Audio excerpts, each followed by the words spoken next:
So, hope everything is doing okay. Okay, this is my first live stream in a while. Hope everybody is doing fine, both you're watching live and if you're looking at the replay. This stream is going to be about buying a Kiesel guitar. Well, to the best of my ability, of course. I only bought one. I have a couple of points, but the purpose of this stream is to help you with your questions. So I will ask you to the best of my ability.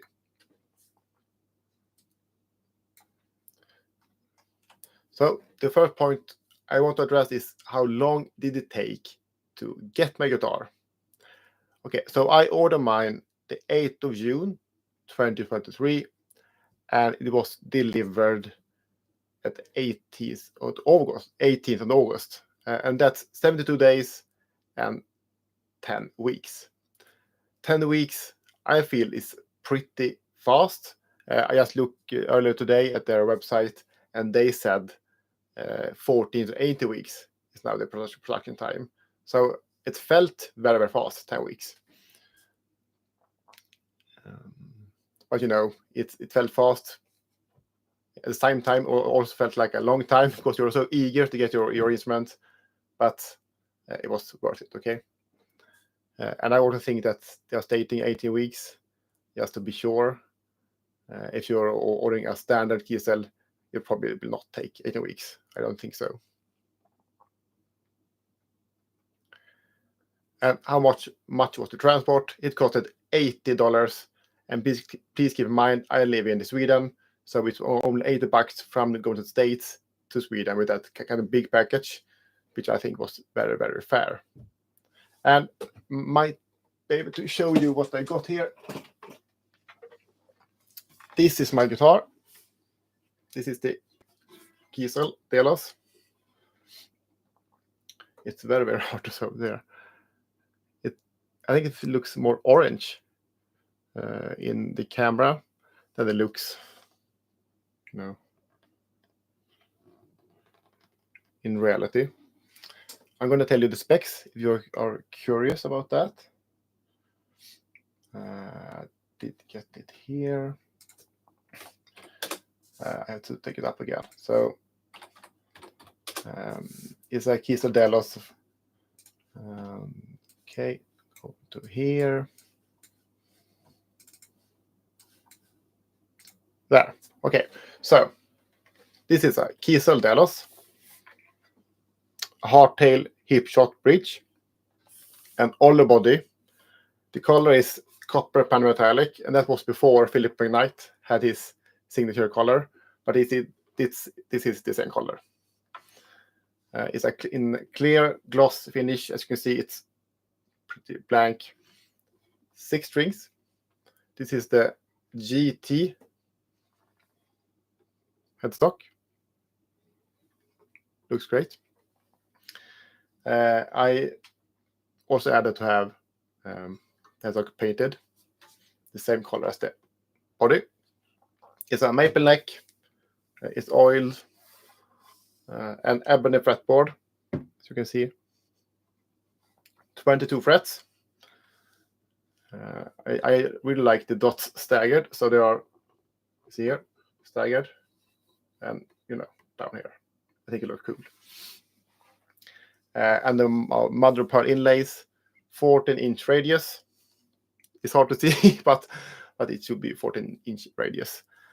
Stainless steel frets, medium size. The pickups are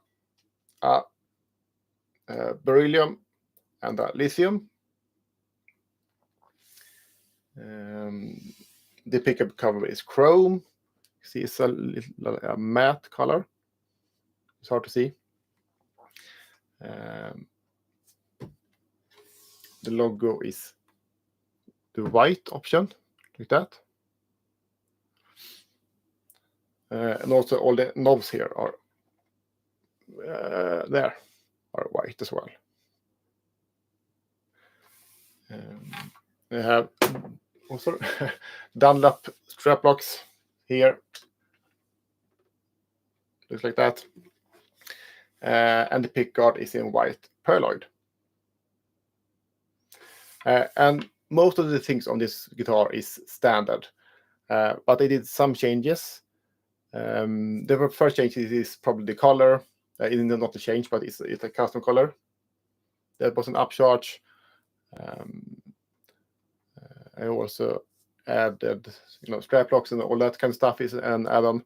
But the most custom thing is I moved the control from here to here, because in my technique I hit that all the time.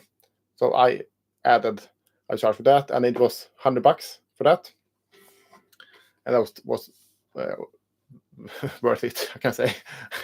I still have problems when I'm playing, Sometimes my pinky is in the way, but I have to learn to play better. So that is the guitar. I'm really happy with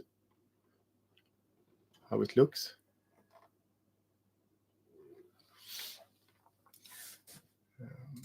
Okay, so my next point was how much did I pay to have it transported into EU and Sweden? There's of course downside with living here and have it imported from the States is the taxes. And for me, it was, and this will of course differ from whichever country you are ordering to. I paid 25% just in taxes, and an additional 3.7% in customs. So that total at over $600 just for customs and taxes. So the base price for this, or my price with all the changes, was $2,100, and with taxes it was over $2,700. So it's pretty much, but to have a custom instrument made for you, I think it's you have to be willing to pay, and I think it's worth it. And how much does it weigh? I just weighed this before. It weighed in kilos is 2.95 kilos, and in pounds it's 6.5 pounds. So I know it's medium heavy, I suppose. I think this Harley Benton R446 is a lot lighter, and they also have a Harley Benton TE62, which feels a little bit more heavier, I think. So then it is, it's comfortable. It doesn't feel heavy. It's okay. And the big thing for me is how does the neck feel. The neck is very, like this. The neck is very personal. So first, the thickness. I made a video about all the specs, but how does it feel? I think the thickness is pretty standard, like medium, I would say. But what stands out for me is how wide it feels. It feels very wide, the width. And that took some time to get used to. In my last video, I talked about that a little, and that really made me hard to bond with this guitar. It took some time. But now when you are getting used to it, it feels great. But that was I think the biggest surprise for me. It was that I just thought, I don't know why, that it would be like a little more slimmer. But it's a preference thing. I haven't played that much of guitars, so it was a little bit wider than like Harley Benton or such, which I have played the most. Otherwise, this is the medium neck, or like the standard neck. So not the thicker version and not the slimmer one. If I order one again, I might have chosen the slimmer one.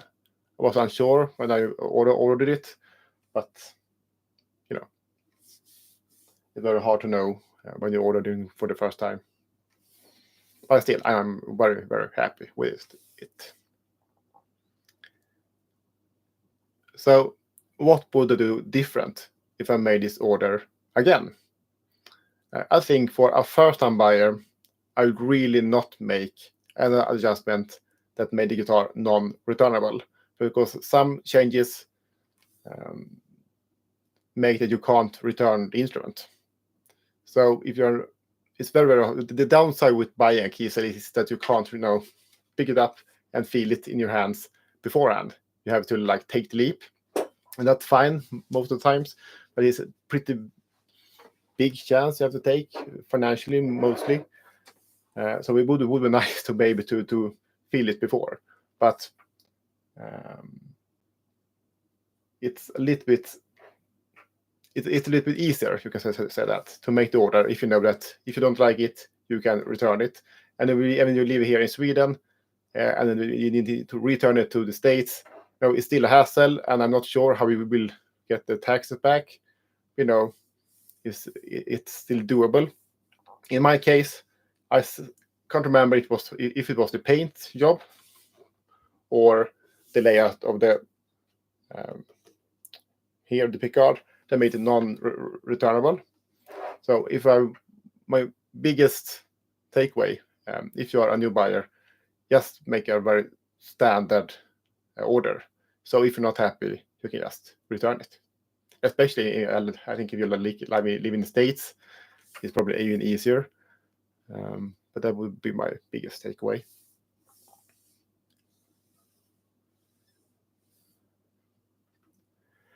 And regarding to customer experience, I have only good things to say. I mostly talked to email. I think it was Chris Hong. It's very, very fast and a good support. I think the only delay was due to time differences between Sweden and the States. But he was very, very good to answer all my questions. He sent a lot of different quotas depending on what I wanted to change. If I was unsure about anything, he answered them quickly. So I felt very safe. So I think the support I really don't have any issues with. They were very, very good.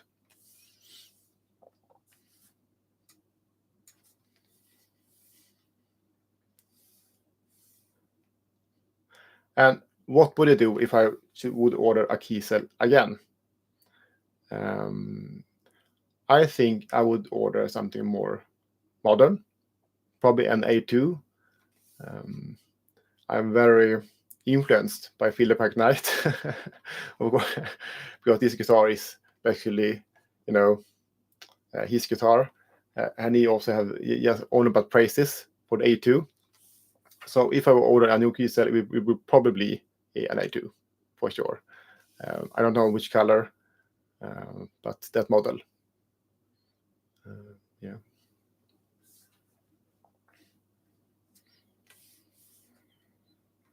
So it's very thin about questions here. If you're wondering anything, just this is your chance, especially like you live in Europe. It's I think it's a very different experience to buy from Kiesel in Europe compared to if you are in the States. So this is your chance. If you don't have any questions, I will also make a post in my community tab where you will be able to, if you have any questions, you can just write them there. I will try to answer them as fast as possible. With that said, have a great day, and thank you for watching.